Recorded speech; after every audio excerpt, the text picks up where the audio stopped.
في محطة مصر. وردة حزينة قطفت بدري، قطر الغربة رماها وروح. كان سكران جاي بيتطوح، قال لها مالك قاعدة لحالك يا جمالك، تيجي تقضي معايا الليلة؟ عندي الشقة مريحة جميلة، والله ساعات الحفظ قليلة. قالت ماشي، هتدفع كام؟ قال لها لا، ده هتكون خدام. أصل صحيح للهوى أحكام.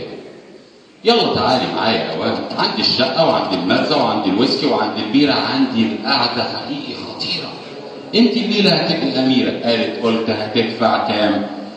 قال لها هي الدنيا فلوس. قالت طبعا، ده أنا من الدنيا واخدة دروس. قالوا زمان في المثل البلدي إن البنت سجارة في إيدك بتولعها، طول ما هي ولعة بتدلعها وبتوديها وبترجعها، ويوم ما بتخلص هتلاقي رجلك فيها بتدوس. وانت اكيد شرير من الاصلي، ما يهمكش انا اصلي وفصلي، ياما كتير غنالي ورقصلي. جاوب يلا، هتدفع كام؟ بص في عينها بصة طويلة، شاف جواها الصحة عليلة، شاف في عيونها قلة حيلة. قال شافها بتبكي، قال لها ممكن نقعد نحكي؟ عايز اسمعك وانت بتشكي. قالت حاضر، انا هحكي لك، يمكن قلبي معاك يرتاح، يمكن ليلي يكون له صباح، يمكن انسى همي وحزني، جايز اني اشوف افراح. بص يا سيدي، عارف لما تشوف الفرحة في دنيا بعيدة؟ عارف لما تكون اشواقك عايشة وحيدة؟ انا بقى نفسي في دنيا جديدة. عارف لما الشتاء بيخبي جوه في قلبه الف سحابة؟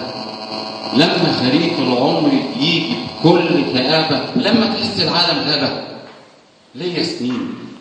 ليا سنين وانا ساكنه الشارع، ولا قسيس بيشوفني بيرحم ولا شيخ جامع، مهما صرخت في وش الدنيا ما حد سامع. عارف لما الدمعه بتنزل منك كسر ازاز؟ مطلوب منك انك تضحك وانت بتولع جوه بجاز، ولازم تبقى لكل زباينك سوق للمتعه سرير هزاز. اصعب شيء على الوحده لما تحس الموت مع انها حيه، لما تشوف الشهوه في عين قواد وعيون تجار اللحمه النيه، لما تخاف مجهول ايامها الجايه. عمرك حسيت كلمه ايوه؟ عمرك عشت الموت مع انك حي؟ طبعا حتما انت اكلت اللحم الني.